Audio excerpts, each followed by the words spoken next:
जय हिंद मेरे प्यारे बच्चों, मैं अंकित कुमार झा स्वागत करता हूं आपका पीजी एकेडमी में। आज हम पढ़ने जा रहे हैं कूलॉम का सदिश रूप, कूलॉम के नियम का सदिश रूप, यानी vector form of Coulomb's law. ठीक है, तो उससे पहले आपको कूलॉम्स लॉ का फॉर्मूला क्या होता है वो एक बार रिव्यू करवा देते हैं। देखिए, दो चार्ज Q1 Q2, इनके बीच की डिस्टेंस अगर r है तो उनके बीच जो अट्रैक्शन या रिपल्सन फोर्स लगता है, अट्रैक्शन कब लगता है? दोनों जब अपोजिट नेचर के हों। अपोजिट नेचर मतलब एक माइनस और एक प्लस, ठीक है। और रिपल्सन कब लगता है? जब दोनों एक दूसरे के दूर दूर हटते हैं, यानी प्रतिकर्षण बल जब लगता है जब दोनों सेम नेचर के हों, यानी कि या तो दोनों प्लस प्लस हों या दोनों माइनस माइनस हों। तो यहाँ पर हमने दो चार्ज ले लिए, Q1 पॉइंट ए पर, Q2 जो है वो पॉइंट बी पर, दो चार्ज लिए हैं। दोनों की नेचर सेम है, या तो दोनों पॉजिटिव होंगे या दोनों निगेटिव।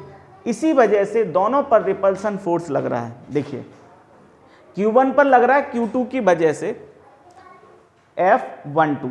उससे पहले हम ये समझ लेते हैं, पॉइंट ए और पॉइंट बी का पोजीशन समझ लेते हैं। पोजीशन किसके रिस्पेक्ट टू? ओरिजिन O के रिस्पेक्ट टू। तो O के रिस्पेक्ट टू A का पोजीशन क्या है? R1। अब वेक्टर पढ़ रहे हैं तो वेक्टर के लिए हमने वेक्टर लगा दी R1 वेक्टर, और B का पोजीशन वेक्टर क्या है? R2 vector. ठीक है, तो A का पोजीशन वेक्टर R1 और एक B का R2। अब देखिए, A से B का डिस्प्लेसमेंट, देखिए डिस्टेंस दोनों के बीच की सेम है, लेकिन डिस्प्लेसमेंट यानी कि विस्थापन बताओगे जैसे ही। विस्थापन क्यों बता रहा है? डिस्प्लेसमेंट, डिस्टेंस क्यों नहीं?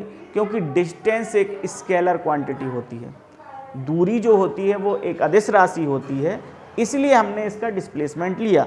A से B की ओर जब फोर्स लगेगा तो A B डिस्प्लेसमेंट यूज किया जाएगा, B से A की ओर जब फोर्स लगेगा तो B A डिस्प्लेसमेंट यूज किया जाएगा। ठीक है, तो यहां पर देखिए, पॉइंट A पर Q1 जो चार्ज है उस पर जो फोर्स लग रहा है वो क्या होगा? F12। ठीक है, यानी Q1 पर Q2 की वजह से। ठीक है, तो क्या देखिए, K आ गया, Q1 Q2। अब दोनों के बीच का जो B से A की ओर जो आपका क्या है, देखो BA वेक्टर का स्क्वायर। ठीक है, ये मैंने डिस्प्लेसमेंट लिख दिया B से A की ओर। क्यों लिखा? क्योंकि यहाँ पर डायरेक्शन की ज़रूरत है। ठीक है, अब यहाँ पर इसी डायरेक्शन, देखिए अब इसका डायरेक्शन बताना है, याद रखना। डायरेक्शन कौन सा? B से A की ओर लग रहा है कि नहीं? तो डायरेक्शन बताने के लिए फोर्स में आप यूनिट वेक्टर का मल्टीप्लाई कर दो, तो इसका B से A का यूनिट वेक्टर क्या होगा? BA vector, right. BA का यूनिट वेक्टर। यूनिट वेक्टर बताने के लिए हम क्या करते हैं? इकाई सदिश बताने के लिए हम कैप लगा देते हैं। ठीक है, क्या लगा देते हैं? कैप। तो इसकी वैल्यू रखते हैं, तो K Q1 Q2 अपॉन में BA का क्या है? BA का है 2 1, क्या है? 2 से 1 की ओर R21 वेक्टर। ठीक है, ऐसे ये क्या हो जाएगा? BA यानी R21 कैप। अब जब भी कैप हटाते हैं, यानी यूनिट वेक्टर का जो कैप हटाते हैं, तो कैसे लिखा जाता है उसको लिखा जाता है K Q1 Q2 अपॉन में R21 स्क्वायर। ठीक है, वेक्टर हट जाएगा जैसे ही स्क्वायर लगाएंगे, तो यहाँ पर स्क्वायर लगाना भूल गए, वेक्टर हटा दो, कोई दिक्कत नहीं। ठीक है, इसको कैसे लिखेंगे? R वेक्टर अपॉन में R21 है इसका डायरेक्शन, और 21 का मैग्नीट्यूड। ठीक है, मैग्नीट्यूड का मतलब होता है वेक्टर ना लगाना, यानी केवल उसकी वैल्यू, तो वो है R21। ठीक है, तो हम इसको आप क्या लिख सकते हैं? F12 vector, equal K Q1 Q2 upon में R21 का क्यूब हो गया। देखिए आप, हो गया, ये स्क्वायर था, एक और मल्टीप्लाई तो क्यूब हो गया, और वहाँ पर ऊपर क्या है? R21 का वेक्टर। ये हो गया एक इक्वेशन नंबर फर्स्ट। ठीक है, एज इट इज देखिए अभी हमने A पर Q1 जो चार्ज है उस पर लगने वाला फोर्स निकाला, अब B पर जो Q2 चार्ज है उस पर A की वजह से जो फोर्स लग रहा है वो ये है, देखो A से B की ओर, देखो A से B की ओर ये है ना फोर्स, ठीक है। तो हम क्या लिख देंगे अब F21 यानी दूसरे पर पहले के वजह से। तो यहाँ पर क्या हो जाएगा K Q1 Q2 अपॉन में, यहाँ पर देखिए 21 का जो यहाँ पर डिस्प्लेसमेंट वो क्या है, 21 फोर्स है लेकिन डिस्प्लेसमेंट क्या है, A से B की ओर, डायरेक्शन क्या है A से B की ओर यानी 1 से 2 की ओर, तो 1 2 है, क्या है 1 2। तो यहाँ पर क्या हो जाएगा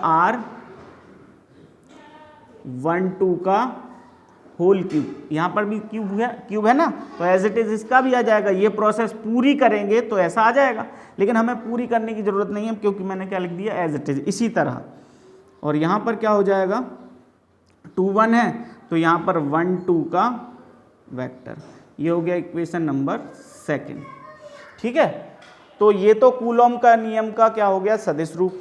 अब हम देखते हैं इन दोनों फोर्सों में क्या रिलेशन है, ठीक है।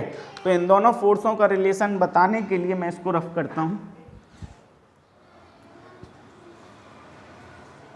देखिए यहां पर देखिए ये दोनों, इन दोनों में क्या चीज सेम है, ये इन दोनों में जो सेम चीज है वो है डिस्प्लेसमेंट।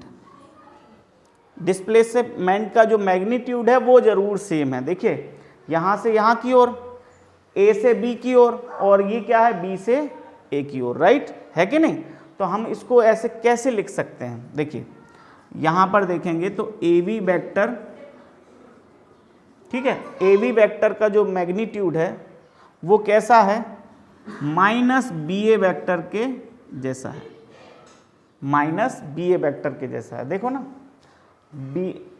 AB वेक्टर इक्वल है -BA vector.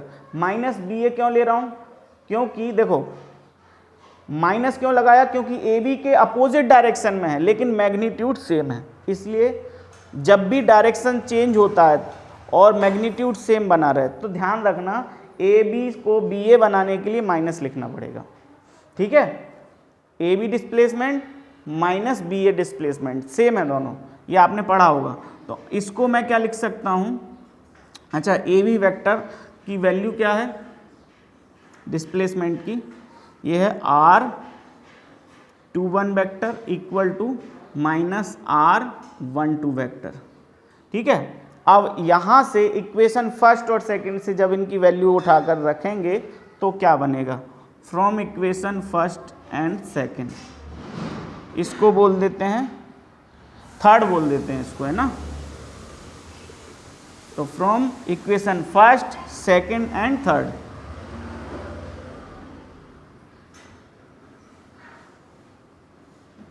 First second and third क्या मिलेगा, हम फर्स्ट और सेकंड की वैल्यू उठा के यहाँ रख देंगे तो हमारे लिए मिलेगा F12 vector equal to -F21 vector.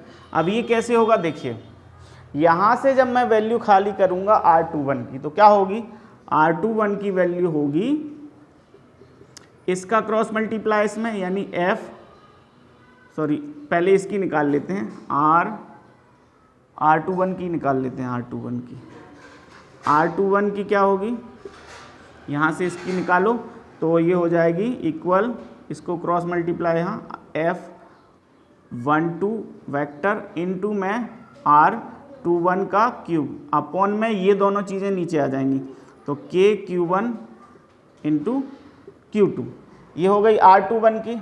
ऐसे ही R12 की क्या हो जाएगी, यहाँ से खाली कर दो, यहाँ से, ठीक है। तो यहाँ से ये यहाँ से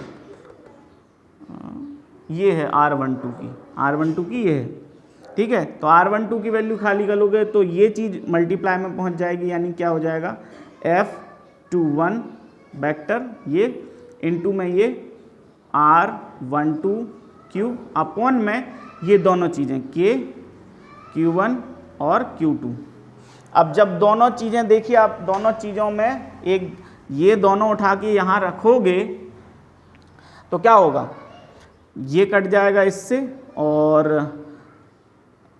ये कट जाएगा इससे, और क्या कट जाएगा, हाँ ये चीज़ कट जाएगी इससे, क्योंकि ये तो मैग्नीट्यूड है ना, तो r चाहे कोई सी भी डिस्टेंस हो कट जाएगी, ठीक है। चाहे r21 का ये मैग्नीट्यूड है, याद रखना ऐसा वेक्टर का, ठीक है।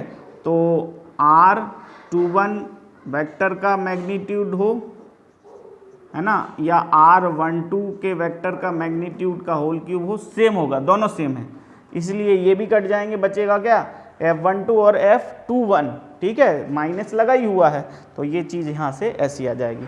अब इसको हम क्या लिख सकते हैं, और f12 और ये इधर आ जाएगा तो प्लस f21 इक्वल टू 0। तो हम ये कह सकते हैं कि अगर दो फोर्स, दो चार्ज हैं, उनके बीच में जो फोर्स लग रहे हैं एक दूसरे पर, उनका जो वेक्टर एडिशन होता है वो कितना आता है, 0 आता है। तो इसका मतलब ये आपका कूलॉम के नियम का सदिश रूप हो गया। आई होप आपको ये समझ में आ गया होगा। अगर समझ में आया हो तो ज़्यादा से ज़्यादा लाइक शेयर सब्सक्राइब करिए। जय हिंद।